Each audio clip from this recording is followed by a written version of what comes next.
Arratsaldeon eta ongi etorri bertan berri albistegira, gaur apirilaren 5 da asteartea, hauek dira Iruña herriak eta Nafarroak utzitako albiste nagusienak.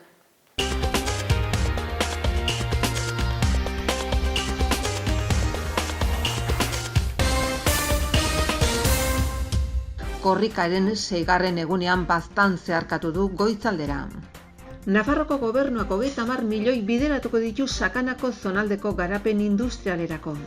Enpresek eta toki erakundek 17,3 milioi euro eskura ditzakete gazten emakumeen eta zailtasuna dituzten personen kontratazioa sustatzeko laguntzetan. Kontratazio mugagabeak 155 egin du gora Nafarroko gazteen artean. Lab sindikatuak agiri baten bitartez kritikatu duenez, kontratazio mugagabeak joan den hilabetean Hego Euskal Herrian gora egin du, baina indarrean dauden kontratu guztien 20% baino ez da izan. Maskarilaren erabileraren amaiera barrualdetan iritsi liteke aste zaindu ondoren. Adinekoen Iruñako Udal Kontseiluak hirian herritarroiei zuzendutako itunak eta programak aztertu ditu. Bisoi Europarraren habitata ezagutzeko ibilaldia Nafarroan, ingurumena antolatzen duen udaberriko ingurumen hezkuntza programaren hurrengo jarduera.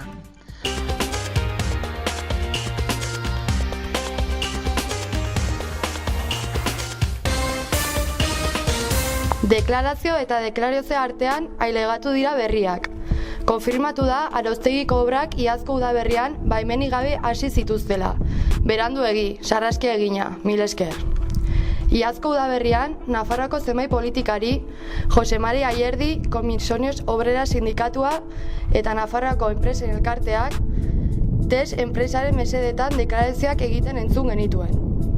Herritarrak omen ginen okertuak ginenak, okertuak eta deabrutuak nonbait gure lurra defendatzeagatik.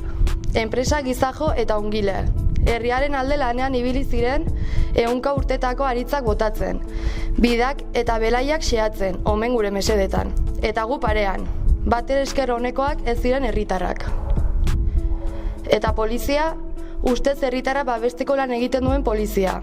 Egoera ikertu beharrean, enpresari zegozkion paperak eskatu beharrean, kontuak eskatu beharrean, lekaroz militarizatu bat eskaini ziguten opari.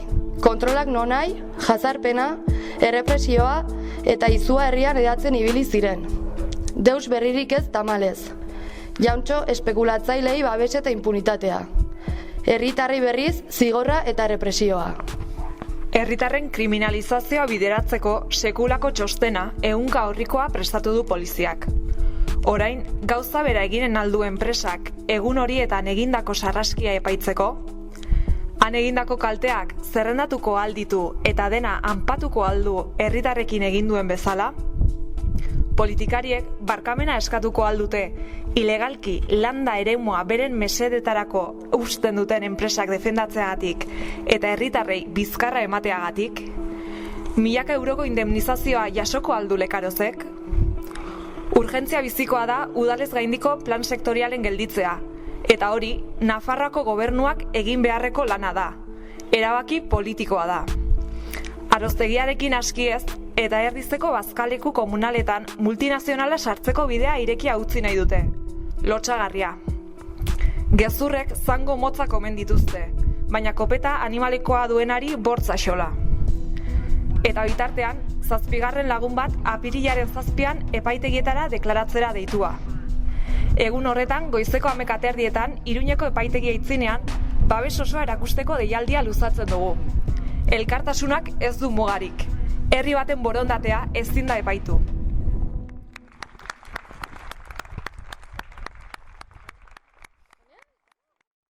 Korrikaren 6. egunean baztan zeharkatu du goizaldera. Egunoren guztuaro! Ero salmangarri kuadrilla izpegin behitin! Ongi etorri korrika baztanera! Ongi etorri baztan korrikara! Goizeko bortzak basatuta sartu da korrika baztanera. Ordu horietako kanpoko termometroak 0 azpitik markatu arren giroa ezin beroagoa zen. Izpegitik sartu da korrika eta baztango gaztea asanblada izan da lekukoa hartzen lehena. Xaloa telebistak korrikalariekin solasteko aukera izan du. Kriston gogoak, ez? Ja, jausten diren kristoko. Bai, ja behin nahiatzen den, eta iten duen lastar. Ta, kilometro bat eta lanera edo zein baizu? Bai, segurazki ere, bai. Pixke mantxoldu dut, eta kilometro bat, eta lanera. Ederki osaldo eta lanera. Bai, gozaldu gabe, baina, bueno, iguala. Gazte asambladak pasadio lekukoa Baztango mendigo izalei. Ondotik Baztandarren biltzarra, Baztan Rubi taldea, Baztandarra sokatira taldea, Baztan Kirol elkartea Amaiurko herria Fantxike Erratzuko gazteak Etxelebert elkartea, Erratzuko herria Guraso elkartea, Herrietako eskolak Arizkungo gazteak, Elkartasun elkartea, Arizkungo herria Dola etxea, Azpilkuetako herria, Lekarozko herria Lanbide eskola, Elizondoko eskola, Baztan ikastola, Elizondoko herria, Lekarozko institutua, Iruritako herria, Arkupe Laxo elkartea, Guraso elkartea, Iruritako gazteak Aranabia, Gure Kaiola eta Inezture elkartea, Arraiozko herria, Arizti elkartea, Arraiozko gazteak, Guraso elkartea, Aize elkartea, Sagarriko edariak, Baztango udala, Zigako herria, Anizko herria, Herrietako eskolak, Berroetako herria, Oronozko herria, Txaruta, Oronozko suhiltzaileak Euskara Bidea, Erlategi, Joalaio, Aroztegi eta Gero Zer plataforma eta Erdiz bizirik, Legasako herria, Baztango AEK, Basozainak, Jubilatu mendizaleak. Belatetik korrika Ultzamaldera sartu da, hainbat eta hainbat kilometro eta gero bihar arratsaldeko 7:30 aldera Bilbo zeharkatuko du. Baionatik pasatuko da larunbatean arratsaldeko 5:30 aldera eta Donostiara iritsiko da igandean eguerdiko 12:30. Bazi mantxo beraten goiti. Venga, Fernando Larekuakin, apazu! ¡Apa, Fernando! Fernando berriz Burgosen etorrien, eta bera ere bere buruk saldunduz, hortxe egunero euskaltegien, beste txaloz! Nafarroako gobernuak 30 milioi bideratuko ditu Sakanako zonaldeko garapen industrialerako.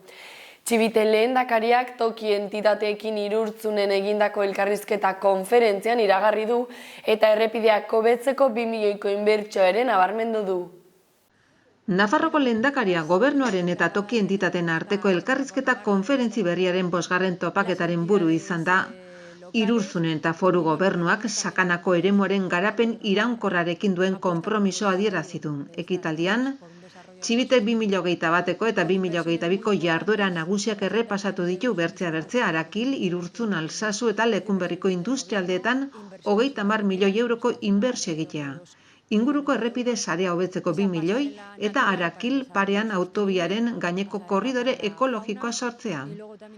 Irurtzungo kulturetxean ospatutako topaketara bertaratu dira halaber Jose Maria Ayerdi, 2. lehendakari orde eta lurralde antolamenduko etxebizitzako paisaiako eta proiektu estrategikoetako kontseilaria eta esparru udal ordezkariak. Bere mintzaldian lehendakariak aipatu du Nafarroko gobernuan nola bideratzen ari den zonalde hontako garapen industrialaren sustapena Arakil, Irurtzun, Alsasu eta Lekunberriko industrialdean planeamendua eta sustapena garatzeko 30 milioira heltzen diren inbertsioekin. Baitere azaldu du React Fundsen 5 milioirekin finantzatuta izan den Sakanako korridore ekologiko baten sorrerako proiektua.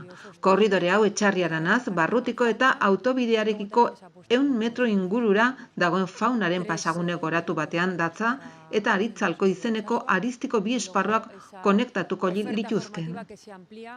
Osasunaren harira lehendakariak aditzera eman du Laister Alsasuko osasun zentroan plaza finkoarekin lanean hasiko diren 3 medikuren berri.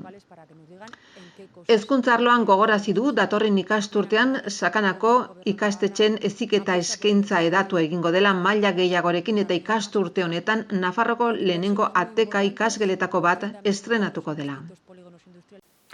Enpresek eta toki erakundeek 17,3 milioi euro eskura ditzazkete gazteen, emakumeen eta zailtasunak dituzten pertsonen kontratazioa sustatzeko laguntzetan. Deialdi horien aurrekontua aurrek urtekoa baino 40% handiagoa da. Nafarroko Enplegu Zerbitzua Nafarlan Sarek Eskubide Sozialetako Departamentuaren mendeko erakundeak hainbat deialdi eskatzeko epea ireki du, guztira 17,3 milioi euroko balioarekin. Enpresen eta toki erakundeen kontratazioa sustatzeko eta enplegua sustatzeko helburuarekin. Laguntza horiek 40% gehiagoko aurrekontu zuzkidura izango dute 2022. Urterako. Deialdien xehetasun guztiak aurkeztu dituzte prentsaurrekoan Mari Carmen Maeztu kontseilariak, Nafarroko Enplegu Zerbitzua Nafarlan Sareko Miriam Marton zuzendari gerenteak eta Andres Carbonero lankidetzako zuzendari nagusiak. Zehazki 4 milioi zuzenduta daude pertsona langabetuen kontratazioa babestera, gehien bat kolektibo zaurgarrienetan, Nafarroan toki entitate ezberdinen aldetik interes orokorreko edo sozialeko lanak eta zerbitzu ezberdinak garatzeko. Eta bertze 5,1 milioi euro 30 urtetik beherako gazteen enplegua sustatzera bideratuko dira bai praktiketako erregimenean eta bai espezializazioa dimensuko estrategian lehenetsitako esparru ekonomikoen enpresa ezberdinetan.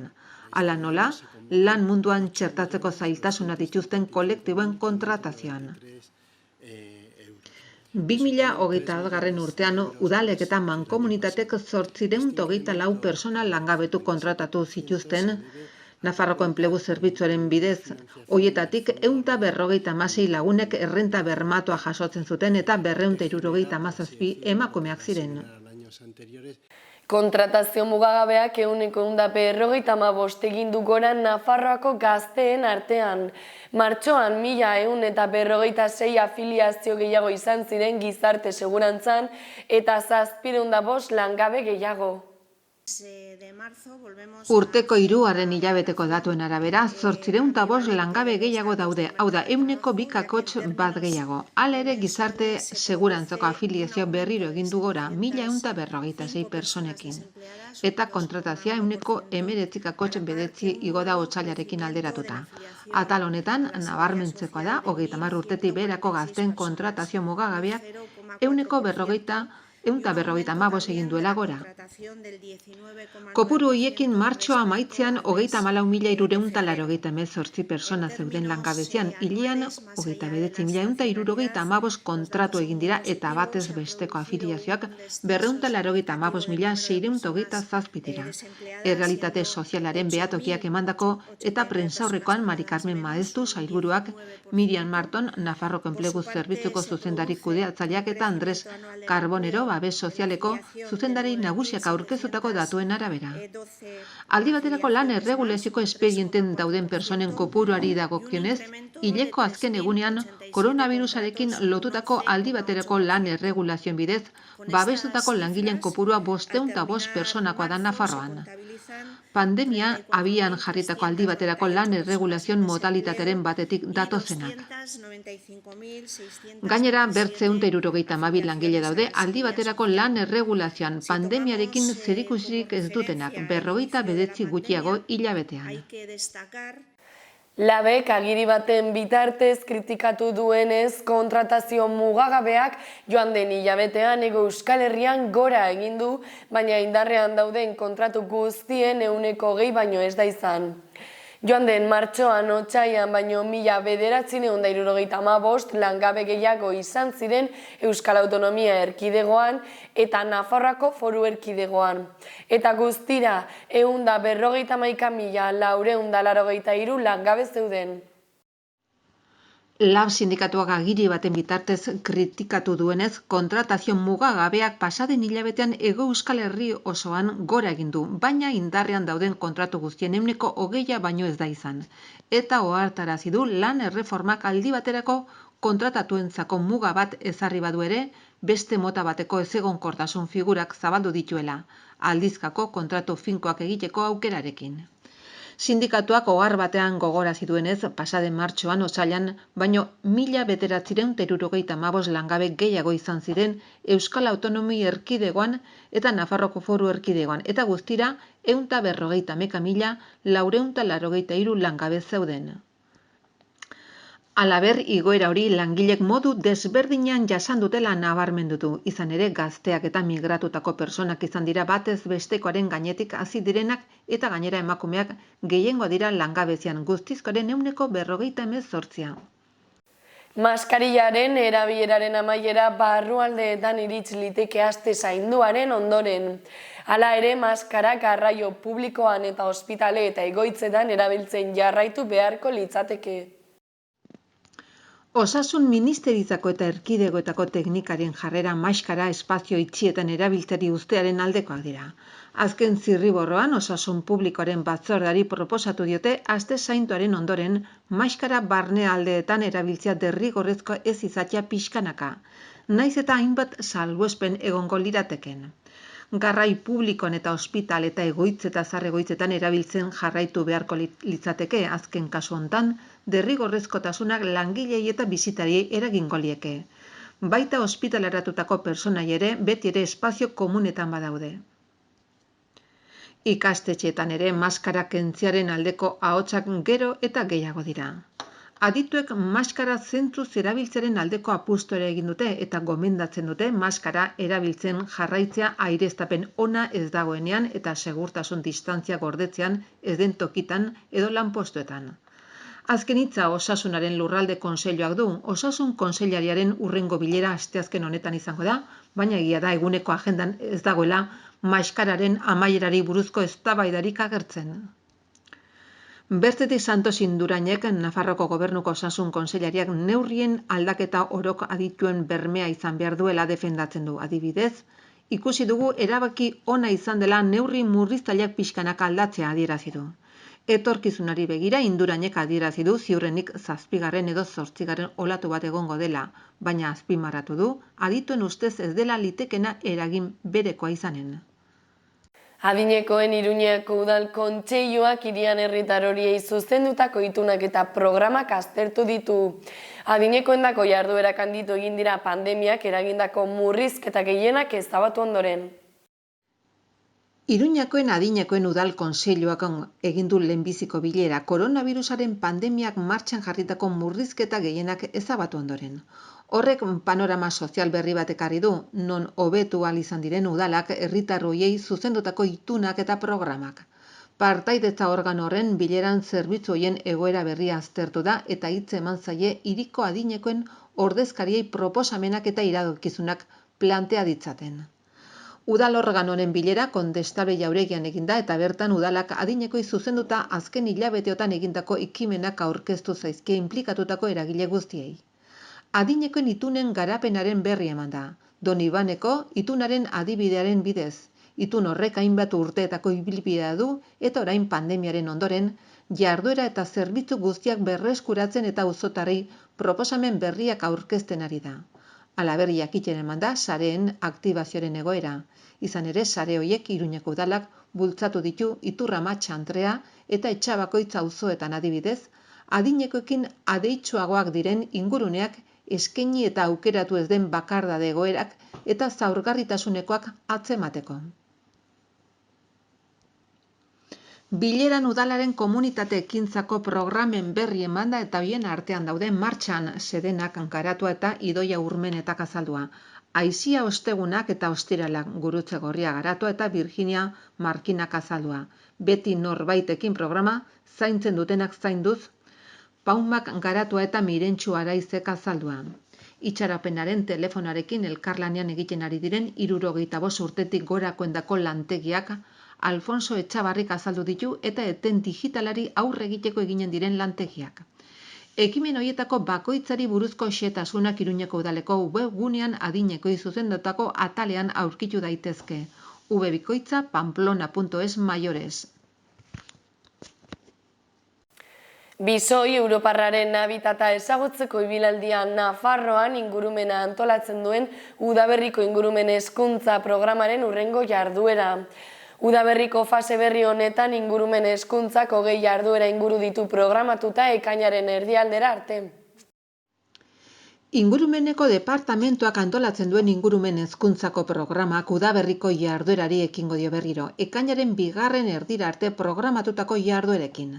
Aldez aurretik izena emanda 25 plaza erreserbatuko dira hurrengo jarduera, apirilaren 10ean izango da, Arga Sotoetatik ibilaldi bat eginez Falcesen parean.